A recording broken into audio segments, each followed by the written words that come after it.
Te voy a estar contando la historia La espada azul de Lucendir, una historia del autor Javier Rubén Sinechi, y comienza así. Te aclaro que tenés en la descripción del video la lista de reproducción para que no te pierdas ninguna historia de las que forma el libro. Este es el capítulo número 3 de la novela.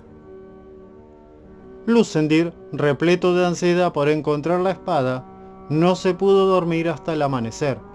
Y justo a la hora en que quería levantarse para contarle a su padre de su gran hallazgo, entonces en vez de levantarse, se duerme. Y el padre, al notarlo dormido, prefiere no molestarlo, ya que le pidió demasiado el día anterior, y le dice entonces a su esposa que vaya al molino público a moler los granos, que iba a llevar su hijo acompañado con el esclavo Nani. Ella dijo, claro, y se puso a preparar para ir. A Robert le fastidió un poco su decisión de último momento. Se sirve un vaso extra de vino y se da el gusto de quedarse a pensar media hora más antes de ir a movilizar la gente.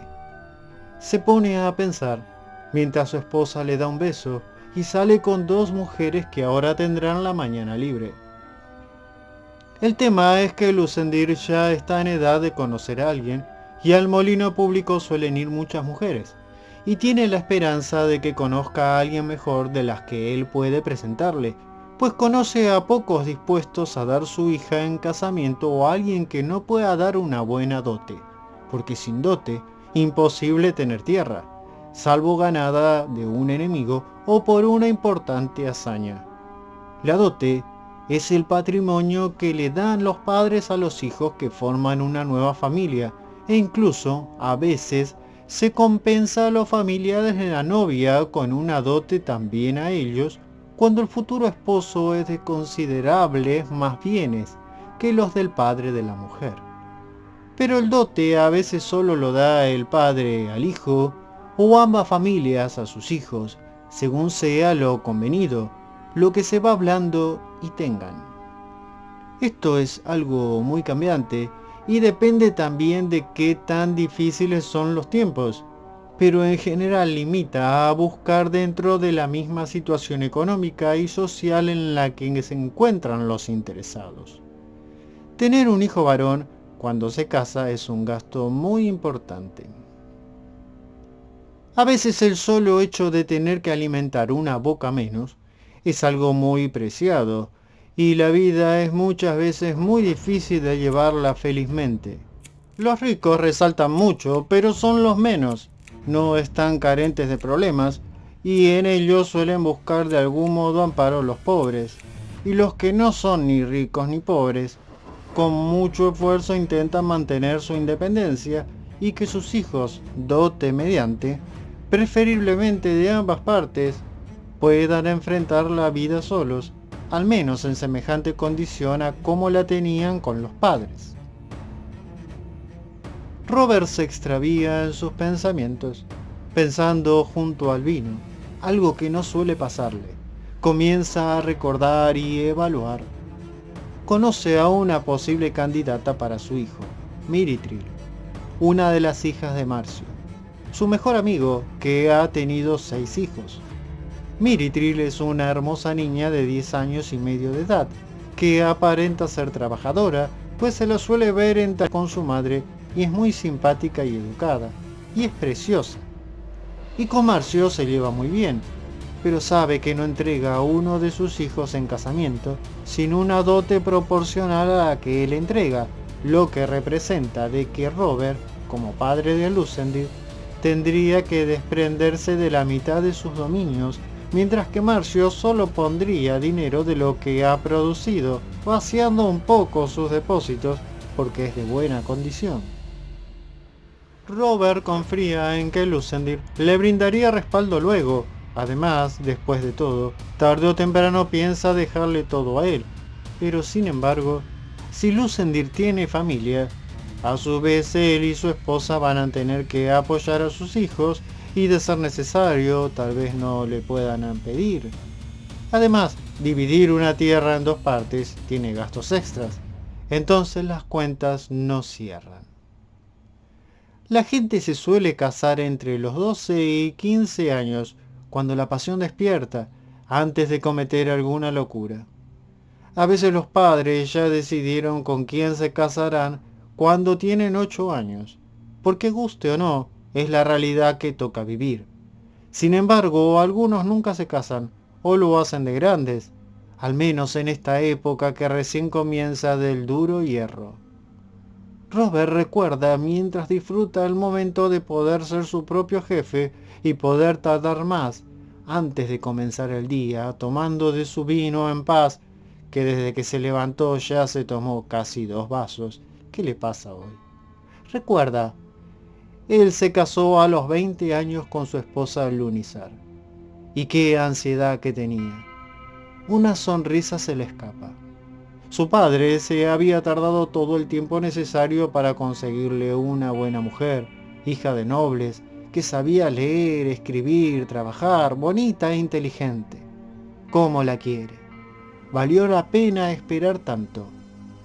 Y terminó siendo en la actualidad el que mejor la pasa de los 4 hermanos. El primogénito, el más metido en la corte, por herencia de cargos de su padre, fue el primero que murió, y le quitaron todo por cuestiones políticas. Luego seguía él. Menos mal que no fue el primogénito. Pensar que al principio se quejaba antes de ver cómo terminó su hermano. Pero a veces Robert peleó varias difíciles batallas en guerra para poder mejorar su situación. Después, su hermano Miggenton es un buen administrador de tierras, pero quedó destrozado en la invasión de Niolen, que le quitaron tierras. Muy inteligente, pero la tristeza se apoderó de él al verse superado y actualmente sus hijos administran todo lo poco que le quedó y están peor que él. Tiene una hija, pero no aparentaba ser buena trabajadora. La última vez que la vio, hace un año ya. Es muy linda, pero recibió poca educación en medio de tantos problemas. Pensar que él quería proponer cuidarla y educarla. ¿Estará a tiempo aún? El problema es que seguramente se enamorarán ella y Lucendir, y se rumorea y critica de que es de mala suerte juntarse entre primos. Robert se ríe solo, sentado en su casa mirando la pared con un vaso y botella de vino. Hace ahora equilibrio en la silla, con sus 2 patas de atrás inclinándola, mientras apoya sus piernas en otra silla, y sigue pensando, perdiéndosele la mirada entre el techo y la pared. Casamiento entre primos. Algunos dicen de que en algunas zonas 3 de cada 10 casamientos son entre primos. Pero será una buena candidata. Lo bueno es que no tendría que poner dotes, pues vendrían a vivir a su tierra y ayudaría a la familia. Bueno, tal vez pudiera ser una opción a considerar. Tendría que escribirle una carta e irlo a visitar.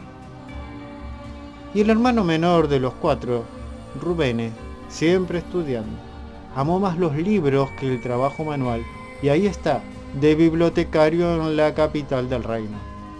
Y sus hijas ya las acomodó con nobles. ¿Cómo estará también él? Hace tanto que no se ven. Rubene tiene una buena vida, pero el problema es que cuando hay hambre, los libros se valoran poco. Sin embargo, está bien acomodado. Qué duro que es ser hombre. Tenerse que encargar de todo, día y noche, pensando en qué hacer, teniendo que estar precavido siempre, calculando todo y hacer los peores cuando hay que hacerlos. Tal vez fue el destino que Lucendir no fuera al molino. A Robert le agarra algo de pánico de repente. Pensar que si quizás algún día tendría que hacerse cargo de toda la familia de algún hermano. Ni 2 depósitos ocultos repletos le alcanzarían si hay mal clima. Durante 2 años seguidos. Y para peor aparecen los colorados. Pero al menos hay familia. Y si le va pésimo a uno se puede apoyar en otro. Pero su hijo no tiene hermanos. ¡Ay! ¿En cuántas cosas se estará equivocando? Y ya está sonando la campana de que alguien que viene a comprar. Robert sale de la casa y se pone a la puerta, esperando que el jefe de los esclavos se le acerque. Hace una señal levantando un brazo a alguien que a lo lejos con una carreta apenas lo ve desde la entrada del terreno, pero le responde la seña. Y Robert sigue pensando en su hijo, mientras mediante chiflidos llaman al jefe de los esclavos, que en poco llegaría al trote. Se dice, tendría que jugármela para hablar con Marcio por Miritril. Seguro que esa niña vale por 4. Para cuando cumpla 12 concretar. O al fin también perderé esa opción. O buscar a alguien por el lado de mi esposa. Pero son más grandes las doncellas disponibles. Carajo, se me está pasando el tiempo de esto envuelto en las tareas del campo. Hoy le anuncio a mi esposa para charlar de esto mañana, sin falta, sí. Y yo queriéndolo mandar al molino a ver si se conoce a alguien él solo, como si tuviera la experiencia necesaria para darse cuenta de qué mujer le conviene para su futuro, o cuál se puede. El jefe de los esclavos se le acerca. Ya habían comenzado a trabajar algunos, y le informa, mientras Robert apenas lo escucha, y ve que también en la puerta se están acumulando jornaleros de los que tiene que contratar a varios. No se puede detener media hora extra a pensar mientras toma un vaso extra de vino y ya se le complica todo. Se le viene a la mente. Tengo que ir a alimentar las gallinas y cerdos que Lucendir no va a hacerlo hoy. Sí que trabaja, le debe doler cada músculo del cuerpo. Robert mirando al jefe de los esclavos. Bien, mande a 2 a limpiar para abono de las vacas y... Pasadas horas, a Lucendir lo despierta el persistente sonido de un martillar. Intenta levantarse rápido de la cama, pero siente como adormecidos de dolor los músculos. En lo primero que piensa es en la espada azul. Esa espada debe valer un precio demasiado alto. Hasta tiene funda de bronce con gemas y con punta adornada en oro. ¿Seguirá afilada? Si es una legítima espada azul, seguro que sí. Se la veía como nueva, solo sucia. ¡Ay! Tengo que levantarme. Mi padre quería que vaya al molino. Lucendir mira los tirantes del techo de su casa. Su casa es de 2 pisos, paredes de piedra con pisos de madera, y el techo en una parte con tejas de barro cocido, en otra es plano, y para arriba se extiende una buena torre donde suele estar su padre mirando todo alrededor. Dentro de la casa hay 5 habitaciones más.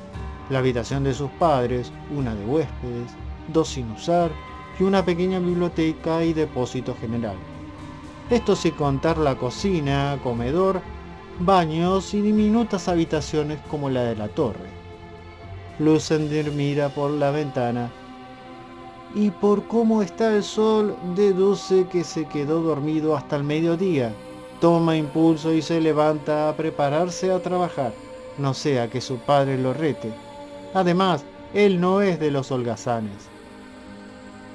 Cuando baja, observa a su madre algo pálida, preocupada, hablando con su padre.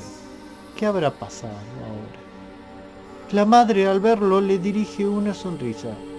El padre se aparta serio a la torre. Tiene su puño moviéndolo en su barbilla. Y cuando hace este gesto es mejor no molestarlo. Está preocupado por algo, pensando seriamente qué hacer. Lucendir se dice, me voy a acercar a mamá. Pero al hacerlo su madre lo evade. Parece que se ha emocionado de tristeza y evadiéndolo y alejándose le dice, ya fui al molino, ahí hay medio saco para ya sabes qué en otro momento. Y voy a preparar la comida. Ve a estudiar y no molestes a tu padre. Sí, señora. En un rato te llamo para comer. Lucendir se apresura a ir a la biblioteca de arriba, su lugar preferido, no sea que cambien de idea de enviarlo allí. Pero esta vez se va preocupado, Sus pasos resuenan en el piso de madera al subir la escalera. Se dice: voy a estudiar técnicas de combate con espada. Del libro que tiene dibujos, pero antes leeré una vez más historias de famosas espadas. Hay detalles a los que no les había prestado atención y ahora quiero saber todo de las azules. Y al pensar esto, el peso de sus preocupaciones se disuelve por la emoción de lograr ser mejor viendo un camino, de progresar y de poder sentirse un día más satisfecho. Aunque ayer, ¡qué emoción!, empuñó una espada azul en sus manos. Quiere conocer más su historia y poder emplear las técnicas correctas. ¡Qué privilegio! Poder tocar una espada azul, si es que lo es, pero está demasiado bien hecha para que no lo sea. Al subir al depósito y biblioteca de la casa, lo primero que hace es abrir la ventana de madera, y al abrirla hacia afuera entra una ráfaga de viento fresco y la luz del sol. Si no fuera porque está emocionado por cualquier referencia a una espada azul, hubiera seguido el movimiento de la ventana con una inclinación de su cuerpo hacia afuera, para apoyándose entonces en la pared, para mirar unos minutos los alrededores que no se cansa de mirar. Es lindo el momento en que uno abre una ventana y se llena una habitación de nuevo aire y luz, y en el campo afuera está lleno de vida, colores y formas de la naturaleza. Hoy hay cotorras gritando y llamándose una a otra. Un día una se posó en la ventana y luego vinieron dos más, y una hasta se atrevió a entrar un rato. Busca el libro Historias de famosas espadas y el grueso libro Técnicas de combate con espada. Los coloca en la fuerte mesa de troncos que posee un montón de cosas desacomodadas arriba, incluso flechas que se está haciendo. Va hacia la ventana para poder observar lo que pasa abajo mientras leerá, pero su mente lo acomete con un pensamiento. ¿Qué será lo que le preocupó a sus padres? Con cuidado abre el libro y busca las espadas azules. Son la segunda de las que habla. La primera es el colmillo del dragón, cuyo nombre es literal y es la primer gran espada que se conoce, con la cual Sumeran mató un día él solo a 300 hombres y además hizo otras proezas, aunque al principio la utilizó más que como una espada, como una lanza, hasta que le dio, desgastando más el hueso, forma de espada. Pensar que él, de chico, intentó hacerse un cuchillo con un hueso de vaca, pero se cansó de frotarlo contra las piedras. De las azules se habla de ellas en general, y de algunas específicas, más como la de Lidia. Hay grandes libros que narran toda la historia de cada espada azul, pero son muy caros, todo un lujo, de esos que uno sueña tener y tal vez nunca tenga en la vida. Más allá de quizás un día mirar de lejos, o disfrutarlo un poquito si alguien te lo deja leer, porque esas cosas no se prestan. Su padre le dijo que un libro así debe costar como 2 sacos de trigo. La espada que encontró sabe que no es la de Lidia, porque esa la tiene el rey del reino, y tiene el nombre de Lidia grabado en la hoja, y en horizontal en la empuñadura de bronce se lee Ugandi. Eso lo recuerda bien. El actual rey del reino aparentemente es poco merecedor de tan gran espada. Y comienza a leer el título, Las espadas azules, que por la letra es una copia hecha por su madre. ¿Habrá pensado su madre en él mientras copiaba el libro? Seguramente que en algún momento sí. En la provincia de la Forja Azul, antes de ser llamada así, entre otros grandes herreros estaba Dorsin del Monte. Este escuchó que aquel mencionado como el primer rey, Harold, el padre de Lidia, convocaba a todo herrero habilidoso para que aquel que hiciere una espada capaz de quebrar a las otras sea de por vida, él y su casa exento de tributos y honrado con manejar la mejor forja que jamás haya existido, para que fabrique las mejores espadas.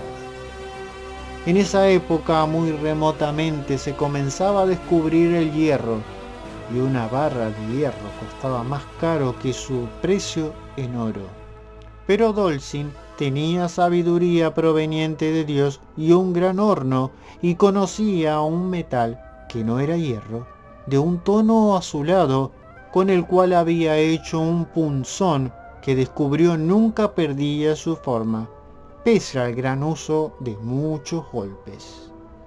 Él poseía una gran piedra de esto, porque le encantaba el estudio de la forja, la fundición, el estudio de los minerales y la experimentación en esto, y sabía dónde encontrar mucho más de lo que llamó el metal azul, y se dijo: intentaré hacer una espada, me arriesgaré y fundiré piedras para extraer el metal con el que hice el punzón, y probaré endurecerla durante un mes, recalentando y doblando el material una y otra vez, y probaré golpeando con toda mi fuerza el metal contra mi yunque de piedra, que nunca se ha roto, a ver qué tan fuerte es.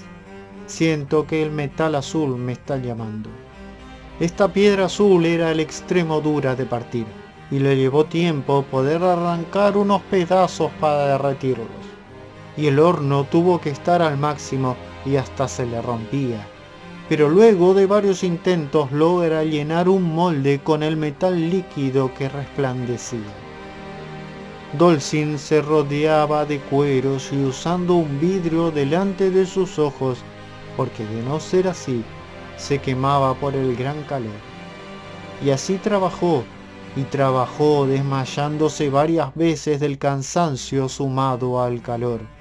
Pero sus hijos lo asistían atentamente para sacarlo fuera de la forja si se desmayaba, y lo reanimaban, y volvía a trabajar.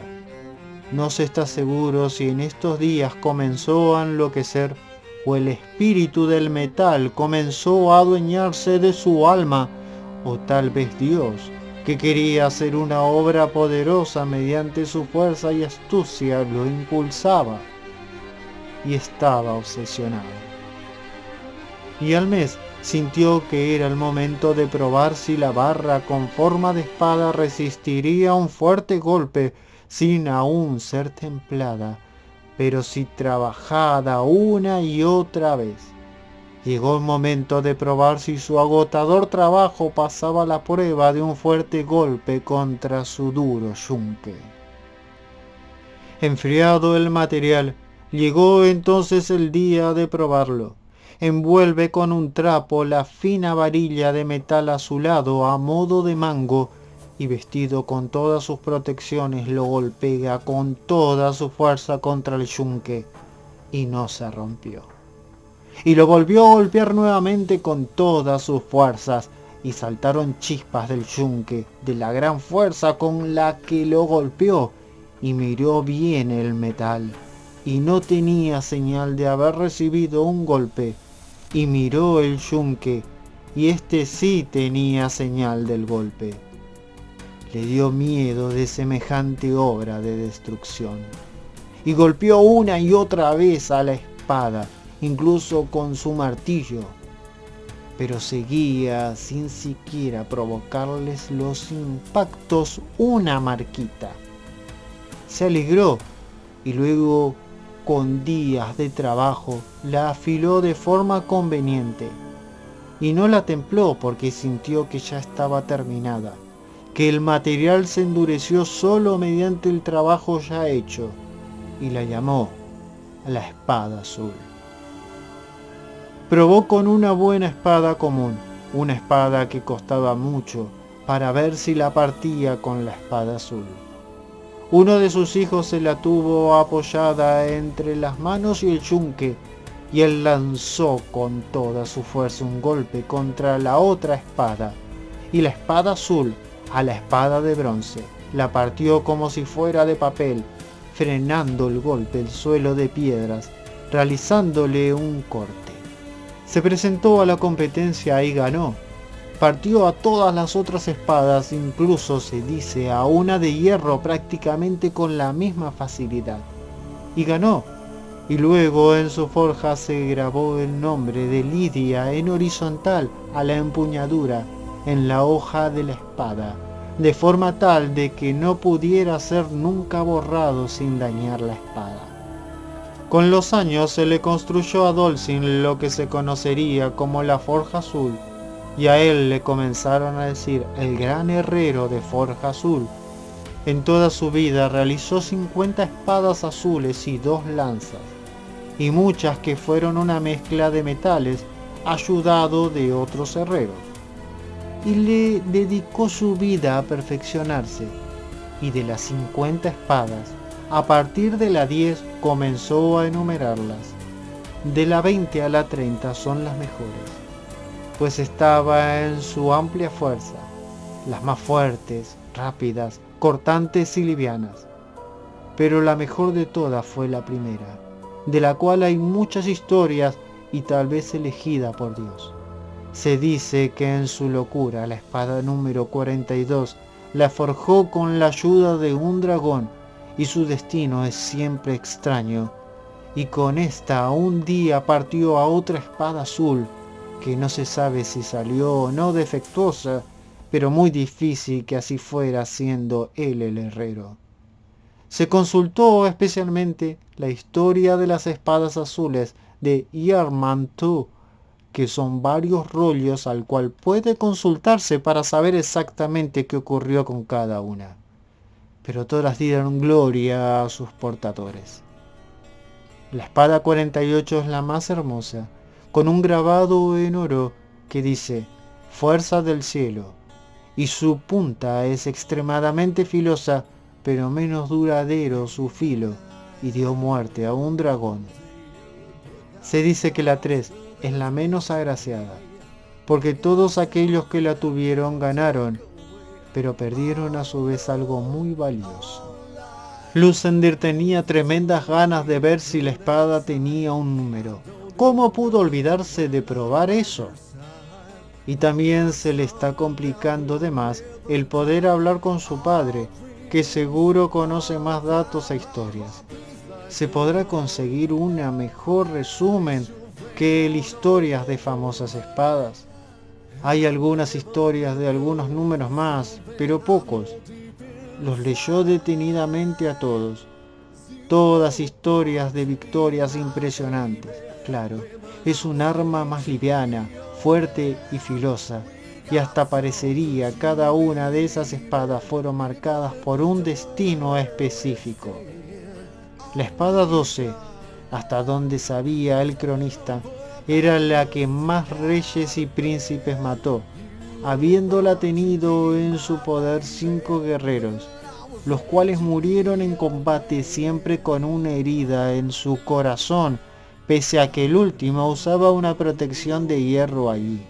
Y luego, el sexto en tenerla fue la capitana Joanna, que solo la desenvainó 2 veces en momentos difíciles, y al hacerlo dice que se apoderaba de ella una fuerza terrible, y atemorizaba a todos cuando alzaba la espada azul, cortando a todo lo que se opusiera en su camino, y así salvó 2 veces sus batallas, vidas de sus soldados y su vida, estando aún en servicio al momento de la referencia, y por primera vez sin matar ningún rey. También menciona el libro están las 2 lanzas que hizo el gran herrero, de las cuales el mango tiene una tirial azul, y estando clavada en tierra, una noche un relámpago impactó en una de estas, y luego los que la usaban se enfermaban con ampollas, y nunca más volvió a hacer una lanza pese a que eran impresionantes. Temió de que fuera un arma invencible, y al relámpago y las llagas fuera una señal que no debía construir otras. y no se habla más de ellas. Lucendir cierra el libro luego de visitar sus historias durante 1 hora y aún faltándole más repaso, pero al instante, como si su madre hubiera esperado el instante justo o lo hubiera sentido, golpean la puerta diciéndole: a comer. Lucendir se sobresalta y le dice: ya voy, mamá. A veces le decía mamá, a veces señora, también depende de quién estuviera presente. Guarda el libro de las espadas para si hoy tiene más tiempo libre no tentarse y no volverlo a leer, pues quería entrenar unos movimientos con el otro. Al abrir la puerta el aroma de comida se sentía exquisito y al bajar observa la mesa lista, pero la comida aún en la olla. Seguramente su madre ha ido a buscar a la torre a su padre. Los espera parados frente a la mesa, pensando en que necesita llamarlo a solas a su padre para hablarle. No para que no lo escuche su madre, sino para que no exista ninguna posibilidad de que los escucharan otros. Y ni siquiera se fijó si había alguna mujer en la cocina, pero ni tiene ganas de ir a ver. Sí que están tardando en llegar. Al venir el padre, se sienta silencioso. Tiene su mirada distraída, lo cual es preocupante, y se sienta también su madre en silencio, dirigiéndole una mirada a él, y entonces él también se sienta. Así, cada uno en su silla de siempre. La comida está riquísima, pero esta vez no hay chistes, no hay charlas entretenidas, no hay ninguna anécdota o debate, ni sirvientas dando vueltas. ¿Por qué no hablan? Hijo, este año pagaré por mí y no iré a la guerra. Me alegro, señor. Sí, el año que viene habrá que calcular para pagar por los dos. Trabajaré todo lo necesario, señor. Muy bien. El padre apenas puede contener la emoción que le causa a su hijo. Añade: pero luego irás 3 meses, porque es parte de hacerse hombre. Como serás joven y te tendrán de ayudante y no en primeras filas de combate. Espero que te sea mejor aprender así que de golpe. Lucendir quiso contestarle que sí, pero notó se le ahogaba la voz. Igual sabía que su padre, lejos de consentirlo y encerrarlo en un pozo para que no lo encuentren los reclutadores, quería enseñarle a pelear y que practicara. Por un rato nadie dice nada, hasta que Robert, sonriendo, le dice a su esposa: ¡qué buena comida! Gracias, mi amor. Me alegra que te guste. Y añade mirando al hijo: ¿qué estudiaste hoy? Historias de las espadas. Padre, después quisiera hablar a solas contigo por algo que encontré. Bien, a la noche hablamos. La madre, cuando su hijo mencionó espadas, quiso irse a llorar a su habitación, pero se contuvo. Todo el tema de la guerra surgió porque se enteró al ir al molino público de que hay conflictos y están reclutando nuevamente o cobrando recursos por no ir, que se entregarán para los que marcharán. El problema nuevamente viene de la mano de Niolen, pidiendo tributo o ayuda armada, porque se mantienen sus líneas contra los salvajes con gran esfuerzo y necesitan descontar tal amenaza. Entonces los de Forja Azul, infiltrada la información, se están preparando para lo que sea que enfrenten, pero aparentemente esta vez los de Niolen están dispuestos a devolver tierras y esclavos, es decir, ciudadanos de Forja, a cambio de ayuda. Un movimiento muy extraño, pero razonable por el avance de los colorados, contra los cuales separados se sospecha que no se podrá. Algunos lo afirman, otros lo niegan. La mayoría suponen que los colorados atacan porque saben que pueden ganar todo. Si fuera por Lunizar, a toda costa lo mantendría lo más lejos posible de la guerra. Pero su marido dice que debe aprender o luego no tendrá la fuerza y experiencia necesaria para enfrentar mejor su futuro, sea cual sea, y mejor de a poco y mientras esté su padre para brindarle apoyo. No sea que lo recluten a la fuerza de grande, siendo un inexperto en el campo de batalla, para que no sea todo sombrío, el padre dice. Y hoy hablaremos tu madre y yo para conseguirte esposa. Lucendir no se esperaba esto. Se lo dicen como si fuera motivo de alegría, pero él siente que lo ha trastornado más que enterarse de lo de la guerra. Sin embargo, hace una sonrisa, a la cual el padre ríe, porque conociéndolo se imagina que es un tema que lo incomoda. Al terminar de comer, el padre va a recorrer su tierra a caballo, y cuando se retira, le dice Lucendir al oído a su madre, pues ya habían 2 mujeres haciendo cosas dentro, y no podía aguantarse la ansiedad de contar. Señora, ayer cavando encontré una espada azul. Quiero hablar con papá cuando venga. ¿Controlarás que nadie entre a la casa? Sí, querido. ¿Pero estás seguro? Le dice la madre mirándolo a los ojos bien de cerca, clavándole la mirada como si quisiera leer dentro de su alma. Ni se le pasó por la mente de que podría ser un invento. Su hijo nunca inventaría una cosa así, y menos en tal momento. Sí, le responde Lucendir. Su madre lo lleva aparte, y siguen hablando en voz muy baja. Le dice: siempre esas espadas han marcado destinos importantes, pero también marca a sus portadores. ¿La tocaste? No la tocaste, ¿verdad? Le dice la madre asombrada y preocupada. Sí, la toqué y la desenvainé.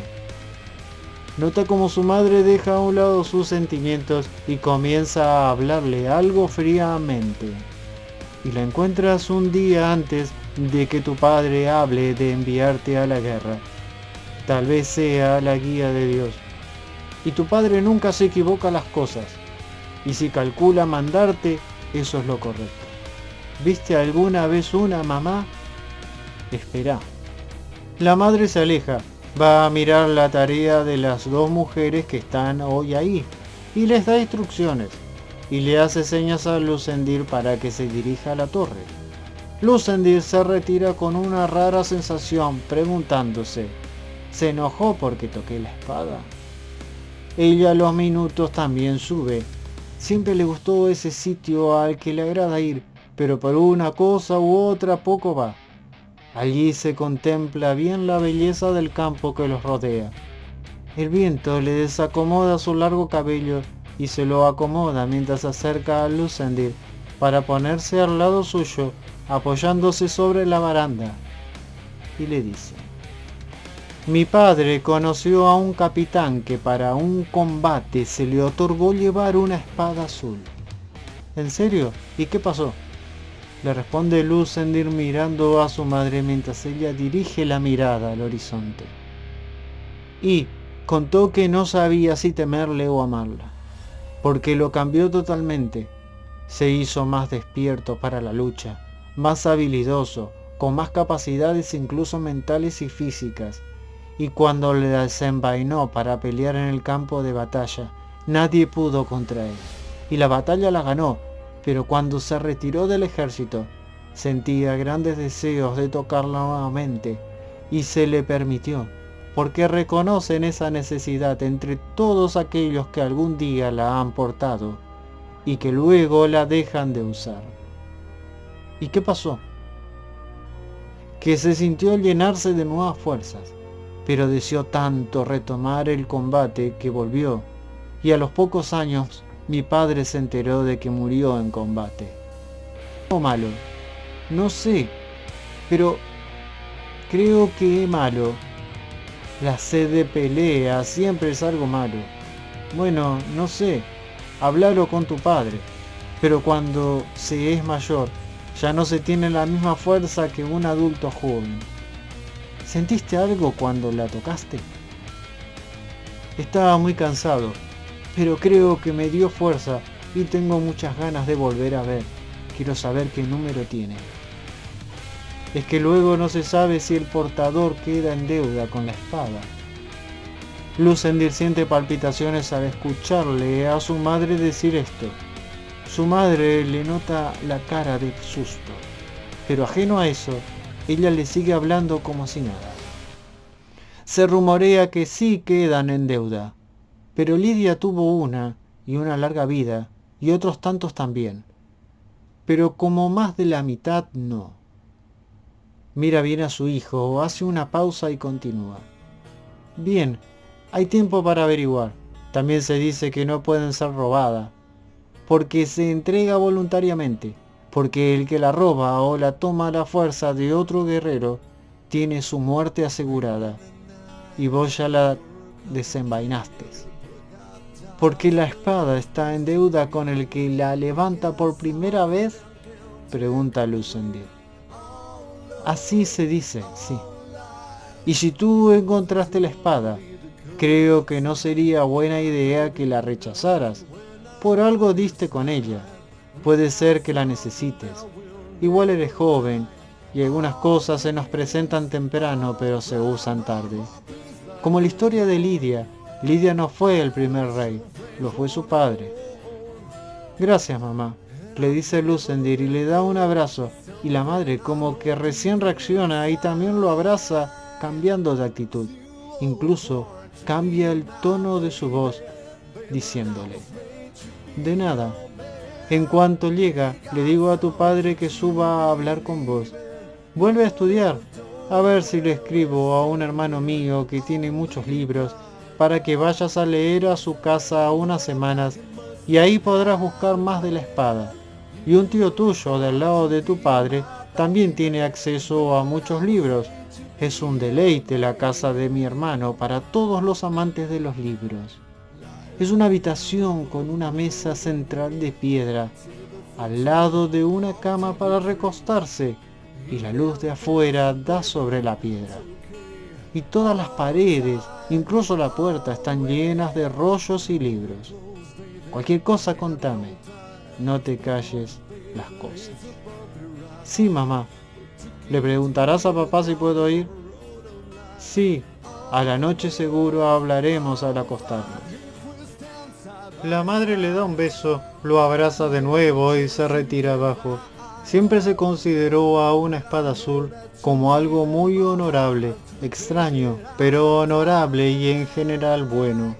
Aunque algunos opinan que muchas veces vienen a aquellos que están condenados como una ayuda a los justos para prolongar un poco más su vida, solo un poco más, a cambio de hacer una buena obra, y tal vez luego otra, y así una vida de batallas en las que algunos no saben si entregar o poseer la espada. Además, esto sonaba mejor cuando todas las espadas estaban en Ugandi, pero ahora es todo más confuso, porque cada reino tiene algunas de las 50, y de las mezcladas con hierro también hay historias, pero son espadas menos importantes, y en dureza luego le siguen las de hierro y las de bronce.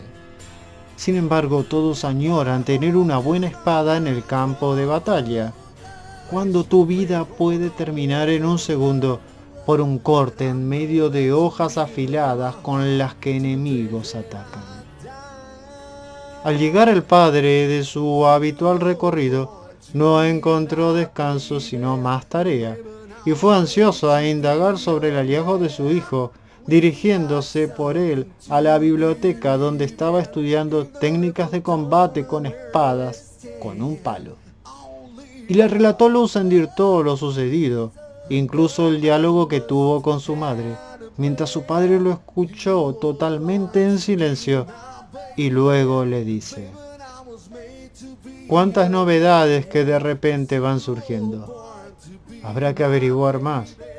Yo una sola vez toqué, y con miedo, una espada azul con hierro, más liviana que las de hierro. Daban ganas de usarla. Eso no me gustó. Y la mayoría usábamos lanzas con punta de bronce, afortunadamente 3 por soldado, más espada y escudo. Pero eso sí, Cuando vimos a nuestro superior con esa espada a medias azul, todos quisimos empuñarla menos unos instantes, y se lo respetaba más, como que le infundía un aire de mejor combatiente y persona relevante. Y era bueno, valiente y educado. Algo raro tienen esas espadas. Hoy guardamos el grano y la miro. Tocará volver a desmontar y montar el piso. Mamá dice que tiene un hermano con muchos libros y tú también, y podría ir a consultar. No sé, ya se verá. Hay que tener cuidado. Obviamente no puedes hablar de esto con nadie. Sí, padre. Al caer la noche, los tres quisieron ver el gran hallazgo de Lucendir, padre e hijo, una vez más abriendo la entrada del depósito secreto. La madre daba vueltas por la casa, esta vez no iba a perderse la escena por estar vigilando. Abierta la entrada, bajó el hijo y el padre por la escalera de sogas, y Lucendir, de detrás de una madera de la pared, sacando el tablón, saca luego la espada, dibujándosele una sonrisa en la cara. Robert le miraba la cara y sintió que esa espada ya le pertenecía, y vio una sonrisa que no la reconocía en su hijo. Subamos, dice, y arriba Lucendir desenvaina la espada azul. Ninguna señal de óxido, solo un poco de tierra. Los tres la miran atentamente. ¿Tiene algún número? Dice Robert, conocedor de las historias. Acá, el número 13, dice Lucendir, y se lo queda mirando. Déjame empuñarla, expresa el padre ansioso, y su esposa lo mira sobresaltada mientras Lucendir se la da. Al Robert se le dibuja una sonrisa. Algo provoca esa espada cuando es empuñada. Hace unos golpes al aire, la disfruta, mira el número que tiene al lado de la empuñadura. Es verdadera, ágil, liviana, muy cómoda, hermosa. Y sí, la número 13. Esto de ningún modo puede ser casual. Tomá y prestásela a tu madre. En cuanto Lunizar la toca, sintió como si se rejuveneciera por dentro 10 años. Los tres lo notaron, y ella abrió los ojos y la boca. Dice, es asombrosa, me sentí renovada al instante, pero me da miedo. Devolvésela, dice Robert, no sea que luego la añores, y guardala ya, hijo, y el grano, por favor. La primera vez que le pedía por favor. Los tres se dieron cuenta inmediatamente y en silencio. Esas cosas extrañas que provocan las espadas azules, o las historias que se tejieron sobre ellas, un poder divino o todo junto. La historia que cargan, las guerras importantes que enfrentan, la cantidad de capitanes, generales, príncipes y reyes que las han usado o las usarán. Lucendir se apresuró a esconder la espada y cerrar el lugar. Al subir, ve a su padre y madre tomando vino, con pan y queso, y le convidan. Lucendir quería ver si su padre le contaría alguna historia, quizás de esas que nunca antes ha contado, pero estaba muy pensativo y solo se limitó a decir: las 50 espadas azules fueron formadas de un meteorito por el gran herrero. En este reino, el herrero tuvo larga vida, pero a veces no se sabe si se sumergía tanto en la creación de las espadas que enloquecía. Todas participaron de grandes batallas, pero tras la división de Ugandi se dejó de guardar registro oficial de todas ellas. Es imposible que casualmente te hayas encontrado una. Es imposible. Sí, lo creo. Pero tienes que cuidar ahora más que antes tu razonamiento, porque cuando uno posee alguna gran cosa, puede cometer grandes errores. Y el que empuñe una espada azul seguramente dará muerte a muchos. ¿Y qué hago, padre? no podrás hacer otra cosa que aquello a lo que te impulsa el destino, aunque la decisión final siempre será tuya. Y descuida que Dios ya sabe lo que decidirás. El problema es que uno no sabe bien cuándo se equivoca. En fin, guarda silencio, Delia. Comenzarás mañana a practicar conmigo con una espada de palo y también con la de hierro envainada.